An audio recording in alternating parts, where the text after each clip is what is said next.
Assalamualaikum warahmatullahi wabarakatuh. Bismillahirrahmanirrahim. Alhamdulillahirabbil alamin. La ilaha illallah wahdahu la syarikalah.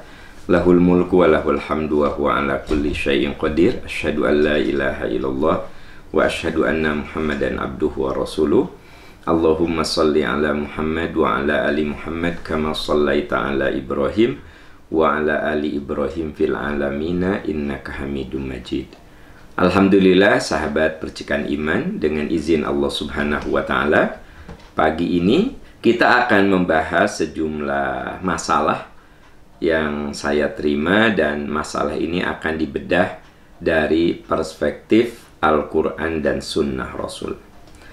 Bagi sahabat-sahabat yang pertanyaannya belum terbahas, bisa lihat di channel YouTube saya, Aam Amiruddin Official Channel di YouTube. Boleh jadi apa yang sahabat tanyakan pernah kita bahas, bisa dicek di arsipnya untuk mempercepat ya. Kita akan bahas satu persatu setiap masalah, dan semoga pembahasan ini bisa bermanfaat untuk kita semua. Ya, kita awali dengan pertanyaan yang pertama. Assalamualaikum Ustadz. Waalaikumsalam warahmatullahi wabarakatuh. Pak Ustadz dan keluarga selalu dalam lindungan rahmat dan kasih sayang Allah. Amin, amin ya rabbal alamin. Pak Ustadz, saya mau tanya, kifarat itu maksudnya apa? Terus kalau saya sudah bersumpah pada seseorang, lisan saya tidak terkontrol saat marah, tapi tetap saya mohon keselamatan dari sumpah saya itu. Saya menyadari salah. Bagaimana menebus kesalahan saya? Apa yang mengaitkan dengan kifarat? Saya sudah mohon ampun pada Allah agar terbebas dari sumpah saya. Mohon penjelasannya. Yaitu kasusnya ya, tentang sumpah. Begini. Anda bisa lihat Al-Maidah ayat 89. Coba buka Quran. Al-Maidah ayat 89. Kalau bicara tentang sumpah, tentang janji. La yu'akhidukumullahu billaghwi fi aimadikum walakin yu'akhidukum bima aqadtumul aiman.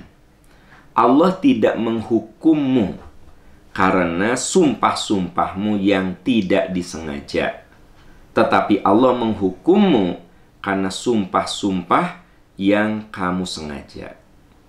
Anda bilang tadi bersumpah dalam keadaan marah.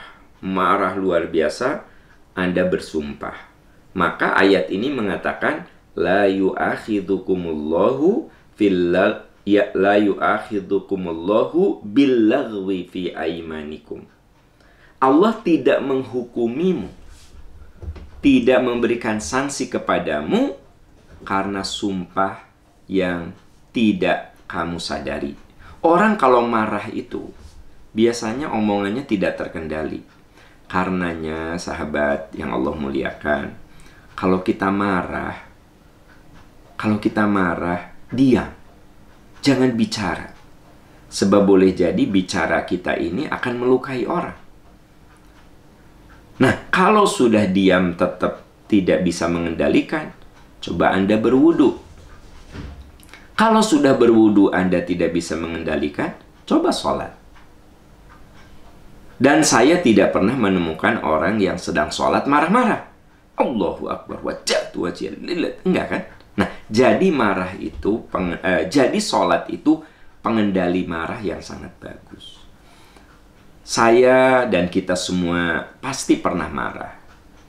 Dan Islam tidak melarang kita ini marah. Tapi Islam mengatakan, al-kadhiminal ghaidh. Kendalikanlah kemarahan kita. Bahkan Allah menyebut di antara ciri orang yang takwa itu adalah al-kadhiminal ghaidh. Orang-orang yang bisa mengendalikan kemarahan. Sekiranya kita satu saat pernah tidak terkendali sampai kita bersumpah serapah, la yu'akhidukumullahu billaghwi fi aimadikum. Allah tidak menghukummu karena sumpah-sumpahmu yang tidak disengaja, yang dilakukan saat kita ini tidak bisa mengontrol diri. Lalu pertanyaan berikutnya, apa itu kifarat? Kifarat itu denda, ya. Kalau Anda bersumpah, Anda berjanji, dan Anda tidak bisa melaksanakan janji Anda, sumpah Anda, maka Anda kena sanksi. Kena denda lah, kalau bahasa kitanya kifarat itu denda, kafarot itu denda. Nah ini ayat berikutnya. Ayat berikutnya. Fakaffaratuhu it'amu asyarati masakina min awsati matut imuna ahlikum au kiswatuhum au tahriru raqabatin faman lam yajid fasyamu thalathati ayyam dzalika kaffaratu aymanikum idza halaftum. Kalau kamu bersumpah, berjanji, menekatkan hati, tapi kamu tidak bisa mewujudkannya, maka fakaffaratuhu, kafaratnya, dendanya, it'amu asyarati masakin, kamu beri 10 miskin, beri makanan, pakaian, boleh makanan, boleh pakaian. Di sini ada kalimat au kiswatuhum, memberikan pakaian, memberikan makanan kepada 10 miskin.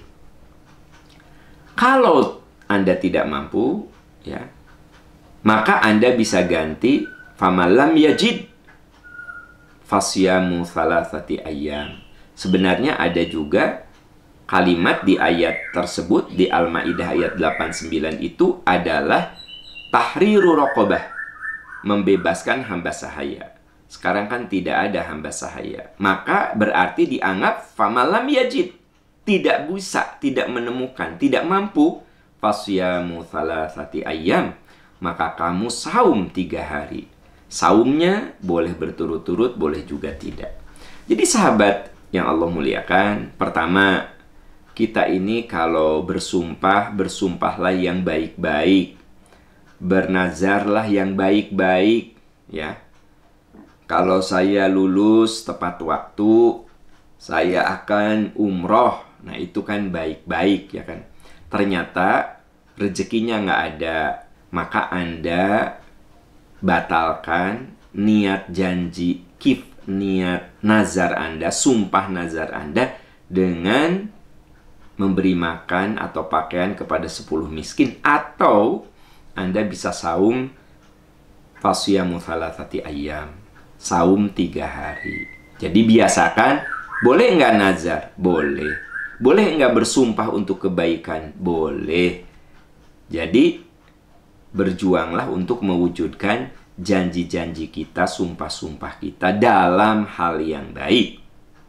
Tetapi untuk sumpah-sumpah yang buruk tidak boleh kita lakukan, namun tetap kena sanksi, yaitu memberi makan kepada 10 miskin, bisa makanan, bisa pakaian, atau saum 3 hari. Jadi kalau sumpah Anda buruk, sumpah Anda tidak baik, jangan dilaksanakan. Tapi tetap kena sanksi, yaitu memberi makan pada 10 miskin, atau bisa juga pakaian, atau berpuasa 3 hari. Mana aja yang memungkinkan. Nah, kalau saya baca dari pertanyaan Anda, kelihatannya sumpah Anda ini buruk. Kelihatannya, ya. Karena Anda bilang, saya sudah mohon ampun, saya bertobat. Ya udah, Anda bertobat, Anda mohon ampun, tapi Anda tetap harus bayar kifarat, yaitu tadi memberi makan atau pakaian kepada 10 miskin, atau saum 3 hari. Dan jangan diulangi lagi untuk sumpah-sumpah yang buruk. Apalagi sahabat yang Allah muliakan, kalau kita jadi orang tua, hati-hati sekali, omongan kita itu doa. Jangan pernah sumpah serapah sama anak. Sekesal apapun kita, jangan pernah mengucapkan kalimat-kalimat yang merusak masa depan anak. Seringkali kita ini karena emosi, ya ada ibu yang ngomong gini, kamu ini susah diatur, melawan terus sama mama. Rasakan ya, nanti kalau punya anak gerak. Nah, Bu, ibu-ibu, ada nggak di antara Anda yang suka ngomong gitu? Rasakan gerak. Sok, rasakan kamu kalau udah jadi ibu. Ibu menginginkan anak ibu menderita seperti ibu kan? Nah, ada orang yang kayak begitu. Ada ya orang yang kayak. Makanya jangan ngomong kayak gitu. Ya, anak susah diatur, anak susah diajak pada kebaikan. Doakan. Jangan malah rasakan. Nanti kalau kamu punya anak, sok. Gimana capeknya jadi ibu? Rasakan, sok. Nah, Anda melakukan sumpah serapah. Kenapa harus begitu? Anak main game terus. Jangan main game terus dong. Ya, katanya AA mau jadi presiden. Katanya AA mau jadi ulama besar. Katanya AA mau jadi ilmuwan. Katanya AA mau jadi pengusaha. Masa pengusaha main game terus? Masa ulama main game terus? Masa jadi presiden main? Belajar atuna. Kedengaran nggak sama Anda? Sungguh sumpah serapah, sumpah Anda itu mulia. Kamu teh mau jadi presiden? Main aja, belajar atuh. Nah, kamu teh mau jadi ilmuwan? Kamu tuh mau jadi guru besar? Kamu teh mau jadi pengusaha? Kalah main wae kamu teh. Belajar kalau ingin jadi pengusaha.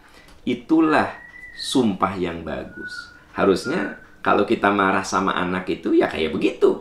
Ya, keluarkan kalimat-kalimat yang bagus. Ini mah kamu teh mau jadi preman ujung berung, hah? Mau jadi preman Cimahi? Ulin kamu teh kerja main aja kamu teh. Main game terus mau jadi pengangguran. Bapak, Ibu, sahabat tercinta, jangan pernah keluar kalimat-kalimat itu kepada orang yang kita sayangi. Berarti Anda sudah mendoakan keburukan. Jangan lupa omongan itu adalah doa. Anak bawa motor kebut-kebutan, cilakas ya, kekebutan wae, cilaka gerak. Please deh, jangan sampai begitu. Jangan kebut-kebutan, biar selamat. Sok bawa motor teh yang bener, biar selamat. Kenapa Anda tidak mengeluarkan kata sok yang bener, bawa motor teh jangan kebut-kebutan gitu, biar selamat, cilakas ya. Nah, gitu ya. Ya, Bapak, Ibu, sahabat yang Allah muliakan. Mari kita jaga lisan ya.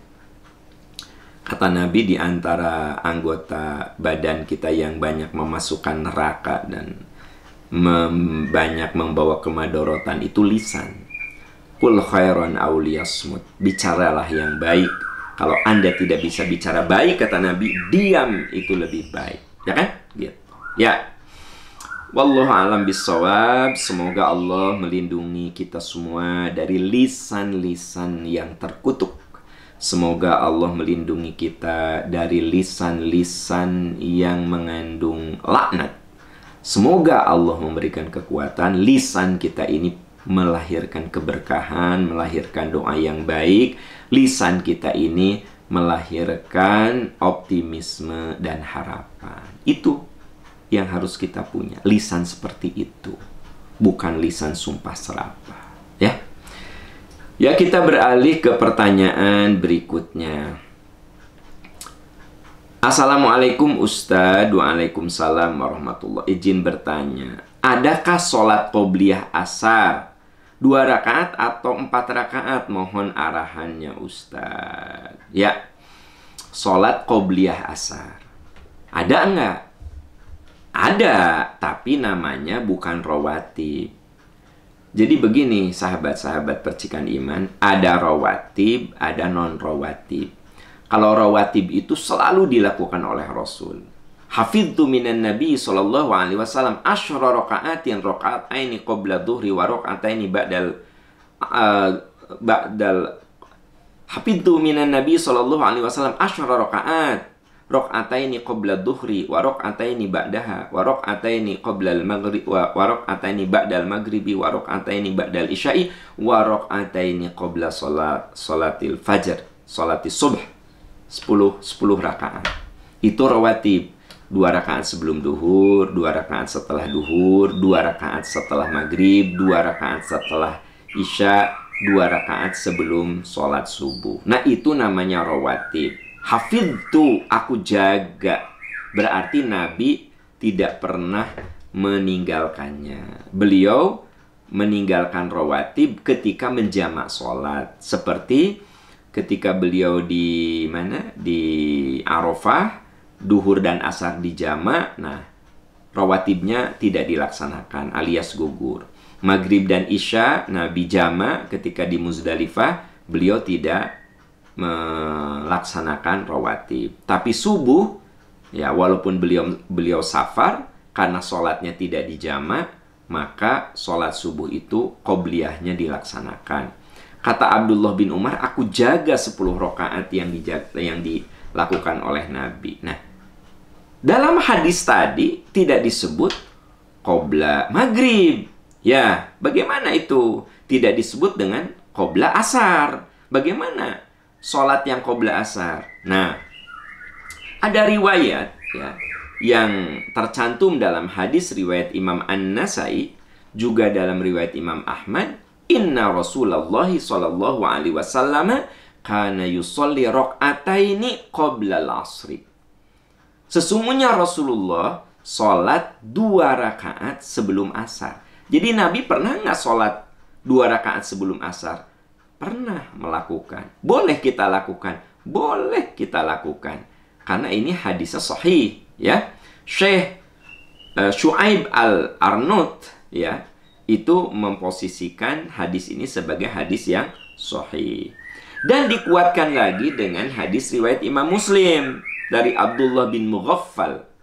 Qala Nabi sallallahu alaihi wasallam, baina kulli adzanaini salatun, baina kulli adzanaini salatun, thumma qala fi tsalitsati liman syaa. Ini Muslim, sahih. Antara adzan dan qomat kamu boleh sholat. Antara adzan dan qomat ada sholat sunnah. Antara adzan dan qomat ada sholat sunnah liman syaa, kalau mau. Nah, ini sahih. Jadi antara adzan dan qomat itu ada sholat sunnah.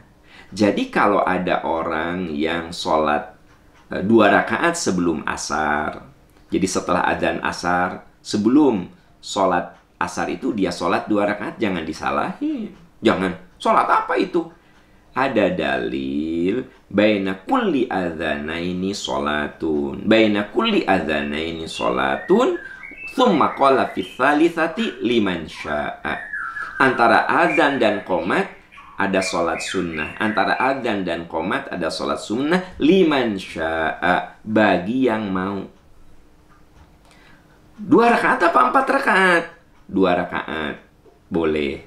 Tapi ada dalam hadis yang hasan, rahimallahum ro'an sholla qabla al-asri arba'an. Allah merahmati orang yang sholat 4 rakaat sebelum asar. Tapi hadisnya hasan, ya. Jadi hadis riwayat Abu Daud, riwayat Tirmidzi, tapi status hadisnya hasan. Jadi derajatnya itu di bawah sahih. Sehingga kalau saya ditanya, Ustadz, yang bagus 2 apa 4? Ya, kalau lihat status hadis yang diriwayatkan oleh Imam Muslim, berarti afdolnya 2 saja. Karena kalau 4 itu betul ada hadisnya, tapi hadisnya hasan, ya. Karena hadis itu, sahabat-sahabat tercinta, itu ada derajat-derajatnya. Ada hadis sahih. Sahih juga ada levelnya, ada sahih lidzatihi, sahih la lidzatihi, ada hasan lidzatihi, ada hasan la lidzatihi, ada hadis ma'mulun bih, ada hadis ghair ma'mulun bih. Itu semua ada dalam ilmu hadis, ya. Nah, jadi kalau kita belajar ilmu hadis itu dipelajari. Oh, ini hadis sahih. Sahihnya apa? Lidzatihi apa ghair apa lidzatihi atau ghair lidzatihi. Nah, hasan lidzatihi apa la lidzatihi. Nah, itu ada level-levelnya. Makanya saya berani mengatakan berdasarkan ilmu hadis, kalau Anda mau sholat qobla asar 2 rakaat atau qobla maghrib 2 rakaat, maka silahkan lakukan berdasarkan hadis dari Abdullah bin Mughaffal, di mana Rasul mengatakan baina kulli adzanaini sholatun, baina kulli adzanaini sholatun, thumma qala fi tsalitsati liman syaa. Antara adzan dan qomat ada sholat, antara adzan dan qomat ada sholat, lalu di kalimat ketiganya beliau mengatakan liman syaa, kalau kamu mau. Berarti apa? Ya, kalau Anda mau silakan. Nah, sementara rawatib itu tadi dalilnya dari Abdullah bin Umar, hafidtu minan Nabi sallallahu alaihi wasallam asyra rakaat, ya. 2 rakaat sebelum duhur, 2 rakaat setelah duhur, 2 rakaat setelah maghrib, 2 rakaat setelah isya, 2 rakaat sebelum sholat subuh. Nah, dalam hadis ini tidak dijelaskan sebelum maghrib dan sebelum asar. Nah, dijelaskannya dalam hadis riwayat Imam Muslim, sehingga 2 rakaat sebelum duhur, 2 rakaat sebelum asar dan 2 rakaat sebelum isya, liman sya'a, kalau kamu mau silahkan. Ya, silahkan. Oke, kita beralih ke pertanyaan berikutnya. Assalamualaikum Pak Ustadz. Waalaikumsalam warahmatullahi wabarakatuh. Semoga Pak Ustadz selalu sehat dan husnul khotimah. Amin ya rabbal alamin. Izin bertanya Ustadz, apakah pada saat membaca Quran harus dalam keadaan bersuci? Boleh enggak kita bertayamum karena di kantor atau dalam perjalanan atau di sela-sela kesibukan? Mohon arahannya, ya. Iya. Merujuk kepada hadis merujuk kepada Al-Qur'an surat Al-Waqiah ayat 79, la yamassuhu illal mutahharun. Tidak ada yang menyentuh Quran kecuali yang disucikan. Berdasarkan ayat itu, 4 imam mazhab Al-Hanafilah, ya, Al-Hanafiyah, mazhab Hanafi, Asy-Syafi'iyah, mazhab Syafi'i, Al-Malikiyah, mazhab Maliki, Al-Hanabilah, mazhab Hambali. Jadi Hanafi, Syafi'i, Maliki, Hambali, beliau-beliau itu berpendapat baca Quran afdolnya dalam keadaan punya wudu, ya. Jadi seharusnya punya wudu, merujuk kepada surat Al-Waqiah ayat 79, la yamassuhu illal mutahharun. Tapi ada madhab lain, madhab Al-Zahiriyah, yang diwakili oleh Syekh Ibnu Hazm, ya.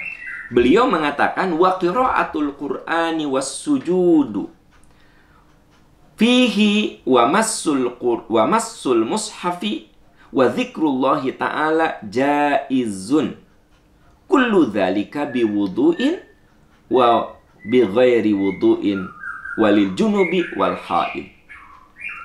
Jadi kata Ibnu Hazm di dalam kitab Al-Muhalla, ya, beliau mengatakan bahwa membaca Quran, sujud, menyentuh mushaf, zikir kepada Allah, jaizun, boleh. Kullu dzalika biwudu'in wa bighairi wudu'in. Baik punya wudu ataupun tidak wudu. Jadi Ibnu Hazm itu berpendapat yang harus punya wudu mah sholat. Layak balullahu, Allah tidak akan menerima sholat kecuali kita ini punya wudu, ya. Idza qumtum ila sholati faghsilu wujuhakum wa aydiyakum ilal marafiqi wamsahu bi ru'usikum wa arjulakum. Nah, itu ayat menggambarkan bahwa yang harus punya wudu itu adalah sholat. Termasuk tawaf juga adalah sholat. Maka Ibnu Hazm mengatakan kalau kita sujud tilawah, kalau kita sujud syukur, kalau kita baca Quran, kalau kita pegang mushaf, kalau kita berzikir, jaizun, boleh. Sekalipun kita tidak punya wudu. Namun afdol kalau kita punya wudu.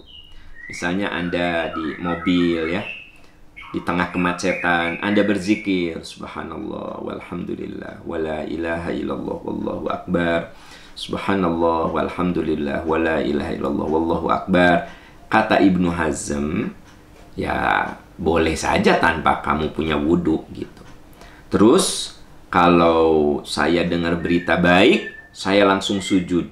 Saya berterima kasih atas karunia yang Allah berikan. Saya sujud, namanya sujud syukur. Nah, kata Ibnu Hazm, jaiz. Kullu dzalika biwudu'in wa bighairi wudu. Boleh, baik wudu ataupun tanpa wudu. Yang harus wudu mah baca Quran saja. Yang harus wudhu itu sholat dan tawaf. Tapi kalau zikir, megang mushaf, baca Quran tanpa wudhu juga tidak apa-apa. Kata Ibnu Hazm, yang dimaksud la yamassuhu illal mutahharun itu bukan larangan, tetapi anjuran. Jadi bukan dilarang, tapi dianjurkan kalau baca Quran itu punya wudhu. Jadi memang sebenarnya semua sepakat bahwa baca Quran itu afdolnya punya wudhu. Imam Hanafi, Maliki, Syafi'i, ya Hambali, termasuk Imam mazhab Al-Zahiriyah yang diwakili oleh Ibnu Hazm sepakat bahwa afdolnya baca Quran itu punya wudhu, zikir itu punya wudhu. Nah, hanya 4 imam yang tadi, Hambali, Hanafi, Maliki, Syafi'i, ya, itu syarat, harus. Kalau Ibnu Hazm lebih mengatakan keutamaan, keafdolan. Nah, jadi kalau menurut hemat saya, sekiranya memang kita leluasa, ya, berzikir, punya wudhu, ya afdol. Kemudian baca Quran, punya wudhu, ya afdol, ya. Karena Nabi pernah diberi ucapan salam. Nabi saat itu mau berwudu. Nabi tidak menjawab salam orang itu sampai beliau berwudu. Selesai berwudu, baru beliau menjawab salam orang itu. Karena salam itu adalah zikir. Maka Nabi ingin menjawab dalam keadaan bersih, berwudu. Jadi sebenarnya, sahabat-sahabat tercinta, sekiranya Anda leluasa untuk punya wudu, ya afdol, itu sudah disepakati. Tapi kan Anda di kantor, Anda di kendaraan, Anda lagi riweuh, ya kan gitu, lagi sibuk, ya. Ya tentu saja Anda baca Quran saja sekalipun Anda tidak punya wudu. Toh Anda tidak bermaksud menghinakan, tetapi Anda mengisi waktu dengan zikir.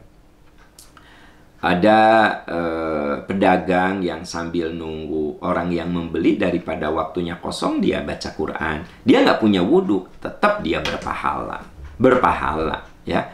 Ada mahasiswa yang dosennya belum datang, dia baca Quran, ya. Dia murojaah, dia mengulangi hafalan. Dia nggak punya wudhu. Boleh tidak? Boleh. Jaiz gitu, ya. Jaiz. Wa qiraatul Quran, ya. Wa qiraatul Quran wasujudu fihi wa massul mushafi wa dzikrullahi ta'ala jaizun. Kullu dzalika biwudu'in wa bighairi wudu'in, ya. Baik punya wudu atau tidak wudu, boleh. Boleh, ya. Afdol punya wudu, gitu. Ya. Wallahu a'lam bissawab. Wallahu a'lam bissawab. Kita beralih ke pertanyaan berikutnya. Assalamualaikum Ustadz. Waalaikumsalam warahmatullahi wabarakatuh. Semoga Pak Ustadz dan keluarga selalu dilindungi Allah. Amin. Saya mau bertanya tentang zakat penghasilan. Bagaimana hukumnya bila yang dulu-dulu saya tidak pernah mengeluarkan zakat? Apakah sekarang harus dikeluarkan zakatnya? Ya. Begini, orang tidak mengeluarkan zakat itu pertama bisa saja karena tidak tahu, ya. Atau karena memang dulu mah imannya lemah sehingga sayang gitu kalau udah capek-capek cari duit terus dibagikan sebagian, wah rugi atuh. Apa namanya, bukan rugi, mubazir atuh. Nah, jadi begini, kita ini semua punya masa lalu. Sekiranya kita ini punya masa lalu dan tadi Anda tidak pernah zakat, ya sekarang aja yang penting Anda melaksanakan zakat itu. Keluarkanlah, bersihkanlah harta kita, karena dalam harta kita itu ada hak orang lain, ada milik orang lain. Nah, zakat itu ada aturannya, tak semua orang harus berzakat. Sederhana saja, coba perhatikan berapa penghasilan Anda. Caranya 85 gram kali harga emas sekarang. Ya, 85 gram kali harga emas sekarang. Dibagi 12. Nah, dibagi 12 itu pembaginya adalah bulan, karena yang namanya zakat itu terikat dengan apa yang disebut dengan haul ya. Haul itu artinya setahun ya. Haul itu jadi zakat itu ada syaratnya al-milkut tam, kepemilikan penuh. Kemudian ada haul ya. Dia sudah 1 tahun. Kemudian ada batas minimal. Nah, batas minimal ini rumusnya tadi harga emas 85 gram emas dikali harga emas sekarang. Sebut sajalah harga emas itu 500.000 misalnya ya. Saya tidak tahu harga emas sekarang berapa. Nah, dibagi 12. Apa itu 12? Pembagi dalam 1 tahun 12. Maka keluarlah 3,5 juta. Makanya sahabat-sahabat, kalau gaji Anda belum 3,5 juta, ini kalau asumsi harga emas 500.000 ya. Kalau harga emas 500.000. Ya kalau harga emas udah 1 juta ya berarti kan dibagi 12-nya menjadi sekitar 7 juta ya. Nah, kalau penghasilan Anda 5 juta, 6 juta, belum kena kewajiban zakat penghasilan. Kalau asumsinya harga emas 100.000. Tapi kalau harga emas 500.000, nah ketika Anda punya penghasilan 5 juta, 6 juta, itu sudah kena zakat 2,5%. Kalau ternyata Anda punya penghasilan 6 juta, itu sudah mencapai batas minimal nisab. Tapi ini secara matematis angka itu tidak bisa memenuhi kebutuhan Anda untuk ngontrak anak Anda 4, ya kan gitu. Dengan 5 juta saja udah ngap-ngapan gitu ya. Nah, maka gugurlah kewajiban zakat Anda. Maka Anda kalau ada rezeki sedekah saja. Sedekah itu apa? Sedekah itu ya semampu kita berapa. Semampu kita berapa. Jadi Islam itu agama yang tidak memberatkan. Memang ada kewajiban. Bagi Anda teman-teman yang rezekinya leluasa ya, kalau Anda punya penghasilan 10 juta, 20 juta, keluarkan 2,5%. Itu bukan milik kita. Itu milik mustahik ya. Itu milik mustahik. Nah, bagaimana kalau yang dulu-dulu tidak dikerjakan karena ketidakfahaman? Ya, bertobat kepada Allah. Apakah perlu kita bayar lagi yang dulu-dulu? Balik, Anda mampu nggak membayarnya? Kalau mampu, lakukan. Ya, saya misalnya punya penghasilan rutin, gaji saya 50 juta misalnya. Misal 50 juta. Saya baru tahu bahwa ternyata dari 50 juta itu harus keluar 2,5%. Ya. Nah, sekian lama saya nggak pernah ngeluarin zakat. Ya, saya bertobat mohon ampun karena ketidakfahaman saya. Kalau saya mampu, cicillah yang dulu-dulu. Dicicil, ya gitu. Itu yang menenangkan hati kita. Tapi kan tak semua orang punya kemampuan begitu. Begitu tahu ini tak ada kewajiban zakat, sadar gitu, ya. Tapi kalau dicicil yang sudah-sudah nggak akan kuat, ya sudah. Anda tinggal bertobat saja kepada Allah. Kenapa? Allah itu maha pengampun, maha penyayang. Allah maha tahu kadar dan kemampuan kita. Ya, jadi perlu dibayar atau tidak, balik kepada kadar kemampuan kita semua. Karena itu adalah ibadah yang bersifat sosial. Lain lagi ibadah yang vertikal, namanya ibadah mahdhah. Kalau yang ibadah mahdhah itu tidak perlu diganti. Contoh, saya dulu nggak pernah sholat. Sekarang sadar, sholat itu wajib. Ya sudah, tinggal bertobat kepada Allah. Illa man taba wa amana wa amila amalan sholihah. Tinggal tingkatkan saja amalan-amalan soleh. Fa'ulaika yubaddilullahu sayyi'atihim hasanat. Maka Allah akan ganti keburukan-keburukan kita itu dengan kebaikan. Dengan catatan kita berusaha memperbaiki diri. Jadi sahabat-sahabat sekalian, ini wilayahnya begini. Prinsipnya, kita bicara prinsip dulu. Untuk perbuatan-perbuatan yang kita lalaikan di masa lalu, dengan tobat itu sudah cukup. Yang kita lalaikan di masa lalu. Tidak sholat, tidak puasa, ya kita mohon ampun kepada Allah. Terus tingkatkan amalan soleh. Illa man taba wa amila amalan solihah. Dalam surat Al-Furqan ayat 70 itu ada penegasan wa amila amalan solihan. Dia tingkatkan amal soleh. Faulaika yubaddilullahu sayyi'atihim hasanat. Maka Allah ganti keburukannya dengan kebaikan. Ketika apa? Berhenti dari dosa, meningkatkan amalan soleh. Udah clear, Allah ganti keburukan dengan kebaikan. Nah, jadi untuk dosa-dosa, untuk kewajiban-kewajiban yang kita lalaikan, termasuk ya, Anda baru sadar mengeluarkan zakat sekarang, ya sudah. Yang sudah-sudah, yang dulu-dulu, ya, itu kan karena ketidaktahuan. Nah, sekarang wa amila amalan solihah. Anda tingkatkan sedekah Anda, hitung-hitung mengganti apa yang Anda lalaikan di masa lalu. Misalnya zakat Anda 1 juta, aku mah keluarin 3 juta deh. Hitung-hitung sedekah menutupi kelalaian aku di masa lalu. Ya boleh, kalau itu kaitannya dengan masalah zakat. Tapi kalau sholat enggak, karena sholat itu ibadah mahdhah. Kenapa kamu sholat duhurnya 2 rakaat? Ya hitung-hitung menutupi yang dulu-dulu. Tidak perlu, ya tidak perlu. Saum juga begitu. Saum yang kita lalaikan juga cukup bertobat. Karena yang namanya qadha dan fidyah itu harus karena sakit atau karena memang kita ini ada alasan fidyah, misalnya hamil, menyusui, ya kan gitu. Ibu-ibu bayar fidyah.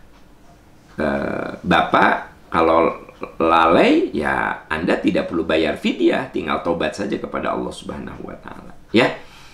Jadi Islam itu agama yang sangat simpel, teman-teman. Sangat-sangat simpel, sangat-sangat mudah untuk dilaksanakan, ya. Semoga kita semua bisa melaksanakan ajaran Islam dengan sebaik-baiknya. Ya, kita beralih ke pertanyaan berikutnya. Assalamualaikum Ustadz. Waalaikumsalam warahmatullahi wabarakatuh. Ustadz, bagaimana menghilangkan rasa sayang pada mantan pacar yang sudah menikah? Saya sudah berbagai macam cara, tapi nggak gampang juga. Ya, pertama, Anda harus sadar jodoh itu rezeki dan takdir, ya. Jadi walaupun Anda berjuang ingin menikahi Eca, ya, wah berjuang ingin menikahi Eca. Eca orang Dayakolot, anaknya Haji Somad. Nah, ya Anda berjuang ingin menikahi Eca. Kalau nggak ada garis takdir mah Anda nggak bisa nikah sama Eca. Tetap aja nikahnya sama Yuyun yang Allah takdirkan untuk Anda. Jadi dengar baik-baik. Istri kita, Bapak, itulah yang Allah takdirkan, bukan yang kita pilih. Ya. Istri kita, Pak, bukan yang kita pilih, tapi yang Allah takdirkan. Benar kita pilih. Tapi kalau tidak ada garis takdir, nggak akan nikah. Oh, perhatikan. Ya. Perhatikan dalam kehidupan. Jadi kita kudu yakin jodoh itu adalah rezeki, jodoh itu adalah garis takdir. Makanya suami ibu adalah rezeki ibu dan takdir ibu.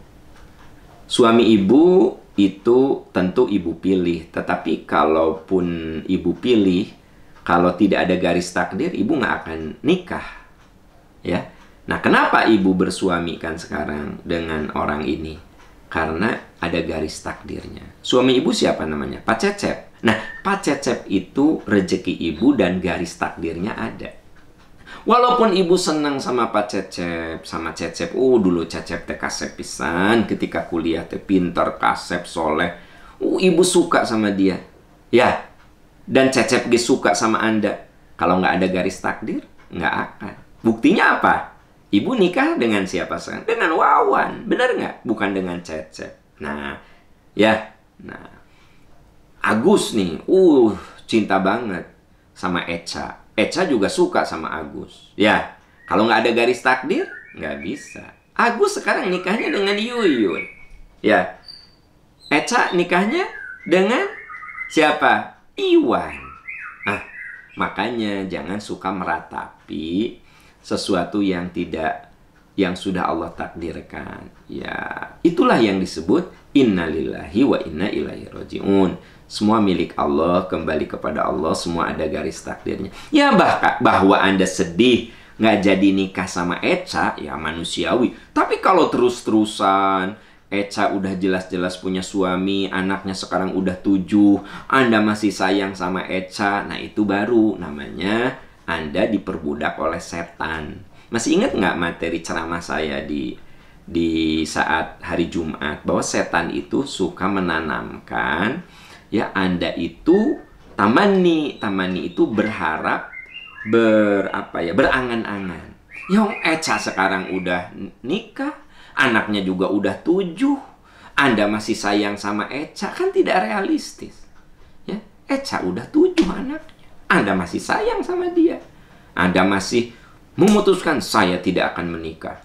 Ya, datang Rosa ditolak, enggak sebagus Echa.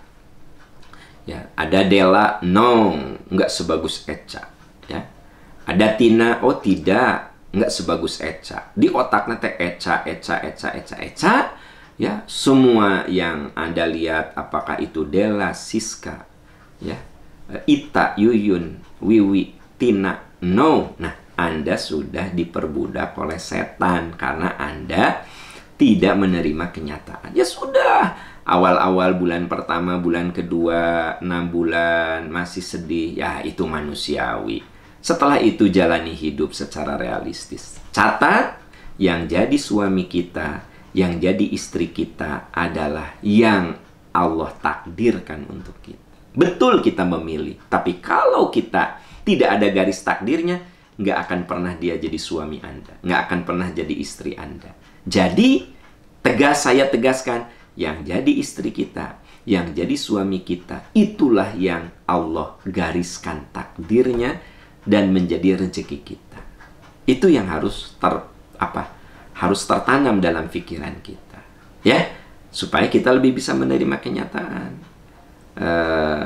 Semoga Allah melindungi kita dari bisikan-bisikan yang membuat kita menjadi tidak beralih di situ aja, ya, karena setan memberikan tamani itu harapan yang tidak realistis, memberikan suatu angan-angan yang sebenarnya tidak perlu kita mengalami hal itu, ya. Wallahu a'lam bishawab. Sahabat yang Allah muliakan, nampaknya itu yang bisa saya bahas hari ini. Dan saya ucapkan jazakumullahu khairan katsira pada sahabat-sahabat yang sudah berwakaf, berinfak, berzakat, sudah mendoakan perjuangan kita bersama, yaitu membela agama Allah. Jadi Allah telah memberikan suatu tawaran, ya. Hal adullukum ala tijaratin tunjikum min adzabin alim. Maukah aku tunjukkan perdagangan yang bisa menyelamatkan kalian dari azab Allah? Tu'minuna billah, kamu beriman kepada Allah dan kamu berjihad dengan harta dan jiwa kamu. Nah, yang punya harta, berwakaflah, berinfaklah, berzakatlah, supaya itu menjadi bagian dari jalan hidup kita membela agama Allah. Atau dengan jiwa kita, dengan doa, dengan motivasi, dengan tenaga kita. Ya, saya ucapkan jazakumullah khairan katsira. Sahabat tercinta, demikian. Semoga Allah melindungi kita, menolong kita. Semoga Allah selalu memberikan hidayah dan keberkahan untuk kita semua. Demikian, subhanaka Allahumma wa bihamdika asyhadu an la ilaha illa anta astaghfiruka wa atubu ilaik walhamdulillahi rabbil alamin. Wassalamualaikum warahmatullahi wabarakatuh.